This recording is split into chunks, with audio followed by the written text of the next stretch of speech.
नमस्कार बच्चों।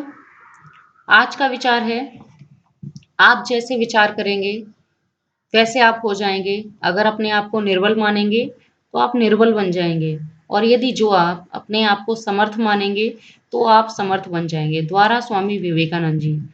इसका मतलब है, आप जैसे विचार करेंगे, आप जैसा सोचेंगे, आप वैसे ही बन जाते हैं। इसलिए हमें अपने आप को कभी भी निर्बल नहीं समझना चाहिए।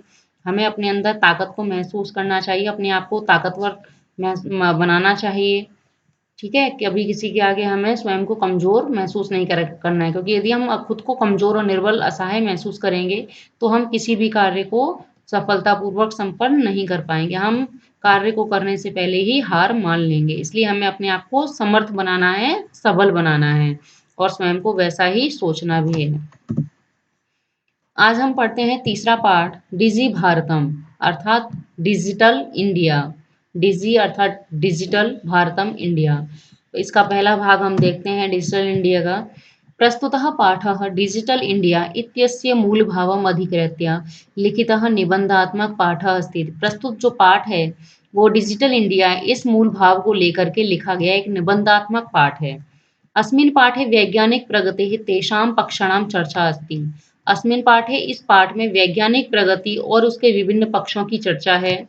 यत्र वयम् एकेन नोदनेन क्लिक बहु किमपि साधितुं शक्नुमः। जिससे हम क्या करते हैं, एक ही क्लिक से बहुत कुछ करने में सक्षम हैं। हम एक क्लिक से बहुत कुछ कर सकते हैं। एक क्लिक करते हैं तो पंखा चल जाता है, एक क्लिक करते हैं तो टीवी चल जाती है। तो यानी कि एक क्लिक के द्वारा हम बहुत कुछ करने में सक्षम हैं आज के समय में। अधुना अंतर्जालेन अस्माकं जीवनं कियत् सरलं कृतम् अस्ति। और आज इंटरनेट ने हमारा जीवन कितना सरल कर दिया है। वयं भौगोलिक दृष्ट्या परस्परम अत्यंतम निकटम आगतः स्म। हम भौगोलिक दृष्टि से अत्यंत निकट आ गए हैं, एक दूसरे के निकट आ गए हैं। अनेन जीवनस्य प्रत्येकं कार्यं सरलम जातम् अस्ति। और इससे क्या हुआ, जीवन का प्रत्येक कार्य बहुत ही सरल हो गया है। एतादृशः एव भावः पाठे अस्मिन् सरल संस्कृतेन व्यक्तः सन्ति। ऐसे ही भावों को इस पाठ में सरल संस्कृत के द्वारा व्यक्त किया गया है। तो आइए हम देखते हैं कि डिजिटल इंडिया क्यों कहा जाता है, और क्यों इंटरनेट के ज़रिए हमारा हर काम बहुत आसान हो गया है, क्यों हम एक दूसरे के नज़दीक आ गए हैं, क्या सारा काम हमारे लिए कितना सरल हो गया है। जो पहले बहुत समय लगाते थे काम करने में, आज वही काम चुटकी बजाते ही संपन्न हो जाता है। तो पाठ को पढ़ते हैं। अद्य संपूर्ण विश्वे डिजिटल इंडिया इत्यस्य चर्चा श्रूयते। अद्य आज, संपूर्ण विश्व में, पूरे विश्व में डिजिटल इंडिया, इसकी चर्चा सुनाई देती है। अस्य पदस्य कः भावः इति मनसि जिज्ञासा उत्पद्यते। इस पद का, अस्य पदस्य, इस पद का, इस शब्द का क्या भाव है, यही मन में जिज्ञासा उत्पन्न होती है। काल परिवर्तनेन सह मानवस्य आवश्यकता अपि परिवर्तते। काल परिवर्तनेन सह, यानी कि समय के परिवर्तन के साथ साथ, समय के बदलने के साथ साथ, मानवस्य, मनुष्य की आवश्यकता अपि परिवर्तते, आवश्यकता भी बदल गई है। यानी कि जैसे जैसे समय बढ़ता है, जैसे जैसे समय बदलता है, वैसे ही मनुष्य की इच्छाएं और मनुष्य की आवश्यकताएं भी बदलती रहती हैं। प्राचीन काले ज्ञानस्य आदान प्रदानम मौखिकम आसीत्। प्राचीन काल में ज्ञान का जो आदान प्रदान था, ज्ञान जो दिया जाता था, वो मौखिक दिया जाता था। ठीक है। और विद्या च श्रुति परंपराया गृह्यते स्म। विद्या भी श्रुति परंपरा, यानी कि सुनने की परंपरा से ग्रहण की जाती थी। अब देखिए, काल परिवर्तन से मनुष्य की आवश्यकता कैसे बढ़ गई। पहले मनुष्य बैलगाड़ी में सफर किया करता था, लेकिन जैसे जैसे समय आगे बढ़ा, तो उसको आवश्यकता महसूस हुई कि बैलगाड़ी में बहुत अधिक समय लगता है, और इसलिए उसने साइकिल का निर्माण किया। अब साइकिल जब आने लगी, सभी साइकिल का प्रयोग करने लगे, फिर आवश्यकता बदली, समय बढ़ा, और फिर वो मोटरसाइकिल पर आ गया कि वो अब तो साइकिल में ताकत ज़्यादा लगानी पड़ती है, तो उसने मोटरसाइकिल का निर्माण किया।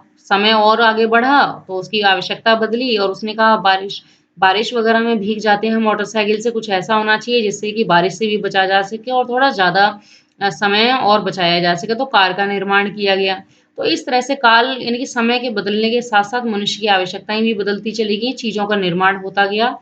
तो ज्ञान पहले कैसे दिया जाता? मौखिक। ऋषि मुनि जो यहाँ गुरुकुल में या पेड़ के नीचे गुरु ज्ञान देते थे, और सभी शिष्य उनके नीचे बैठ कर के उसको ज्ञान को सुनते थे, है ना? तो ये सारा ज्ञान सिर्फ मौखिक ही दिया जाता था, वो कहते थे और ये सुनते थे। यहाँ उस समय ज्ञान को लिखने की परंपरा नहीं थी, और विद्या भी सुनने की परंपरा से ही ग्रहण की जाती थी। अनंतरम तालपत्रोपरि भोजपत्रोपरि च लेखन कार्यम आरब्धम। अनंतरम बाद में क्या हुआ? तालपत्रों पर और भोजपत्रों पर लेखन कार्य शुरू हुआ। परिवर्तनी काले कागदस्य लेखन्या च आविष्कारेण सर्वेषामेव मनोगतानां भावानां कागदोपरि लेखनं प्रारब्धम्।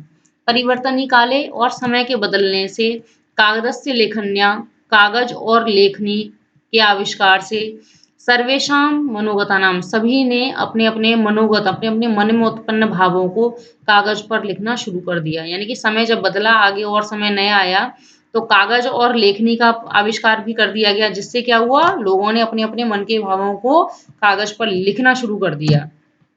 टङ्कण यन्त्रस्य आविष्कारेण तु लिखिता सामग्री टङ्किता सती बहुकालाय सुरक्षिता तिष्ठत्।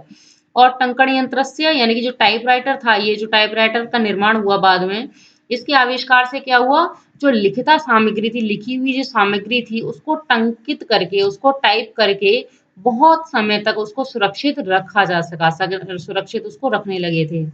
वैज्ञानिक प्रविधि प्रगति यात्रा पुनरअपि अग्रे गता। और वैज्ञानिक प्रविधियों की जो प्रगति की यात्रा थी, यानी कि विज्ञान ने जो तरक्की की थी, उसकी जो प्रगति की जो यात्रा थी, वो पुनः फिर आगे बढ़ती चली गई, अग्रे गता, वो और आगे गई।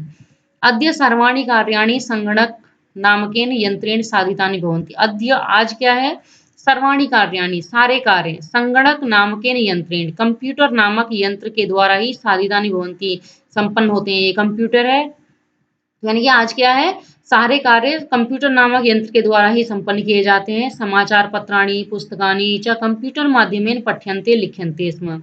समाचार पत्र और पुस्तकें कंप्यूटर के माध्यम से ही, कंप्यूटर के द्वारा ही पढ़ते हैं और लिख्यन्ते, पढ़ सकते हैं और लिख सकते भी हैं हम। आजकल हमें अखबार की और पुस्तकों की आवश्यकता नहीं है, सब कुछ हम इसमें डाउनलोड कर सकते हैं इंटरनेट के जरिए, नेट के जरिए, और हम सब कुछ उसको पढ़ सकते हैं। कागदोद्योगे वृक्षाणाम उपयोगेन वृक्षा कर्तन्ते स्म। और कागज के उद्योग से क्या हुआ, वृक्षाणाम उपयोगेन, कागज के उद्योग में पेड़ों के उपयोग से पेड़ काटे जाते थे, क्योंकि जो कागज का जो निर्माण होता है वो वृक्षों से होता है, वृक्षों से कागज बनाया जाता है, उनका उपयोग किया जाता है, तो कागज की ज्यादा आवश्यकता होती है, इसलिए ज्यादा से ज्यादा मात्रा में पेड़ काटे जाते थे। परं संगणकस्य अधिकाधिक प्रयोगेण वृक्षाणां कर्तने न्यूनता भविष्यति इति विश्वासः। लेकिन संगणकस्य अधिकाधिक प्रयोगेण, यानी कि कंप्यूटर के अधिक से अधिक प्रयोग करने से वृक्षाणां कर्तने, पेड़ों के कटने में न्यूनता भविष्यति, कमी आएगी, इति विश्वासः, ऐसा विश्वास है। क्योंकि हम हाँ, कागज पर लिखने की बजाय सारा काम हम अपना कंप्यूटर से ही संपन्न कर लेते हैं, जिससे हमें बहुत से रजिस्टरों की आवश्यकता नहीं होती है। सारे डेटा वगैरह जो भी हैं, वो लिखने की बजाय हम कंप्यूटर में सेव कर लेते हैं, और जो अधिक समय तक सुरक्षित भी रखे जा सकते हैं, जिनको हम एक स्थान से दूसरे स्थान तक तुरंत पहुँचा भी सकते हैं। तो इसलिए कंप्यूटर के प्रयोग से ज़्यादा प्रयोग से क्या हुआ, पेड़ों के काटने में भी कमी आई, और ऐसा विश्वास सभी का है। अनेन पर्यावरण सुरक्षायाः दिशि महान उपकारो भविष्यति। और इससे क्या होगा, पर्यावरण की सुरक्षा की दिशा में महान उपकार भी होगा। क्यों? क्योंकि जब वृक्ष कम से कम काटे जाएँगे तो पर्यावरण की सुरक्षा बनी रहेगी, पर्यावरण जो है वो शुद्ध बना रहेगा, और पर्यावरण का बचाव किया जा सकेगा, उसकी रक्षा हो सकेगी। तो इस दिशा में महान उपकार हुआ, किससे, संगणकस्य अधिकाधिक प्रयोगेण, कंप्यूटर के अधिक से अधिक प्रयोग करने से। हम जितना ज़्यादा कंप्यूटर का प्रयोग करेंगे, उतना ही ज़्यादा हम कागज़ों का प्रयोग कम करेंगे, और जिससे क्या होगा, वृक्षों को हम कटने से बचा सकेंगे। इसलिए हमें ज़्यादा से ज़्यादा क्या है, डिजिटल इंडिया, डिजिटल चीज़ों का प्रयोग करना चाहिए। आगे का पाठ हम अगले भाग में पढ़ेंगे। धन्यवाद बच्चों।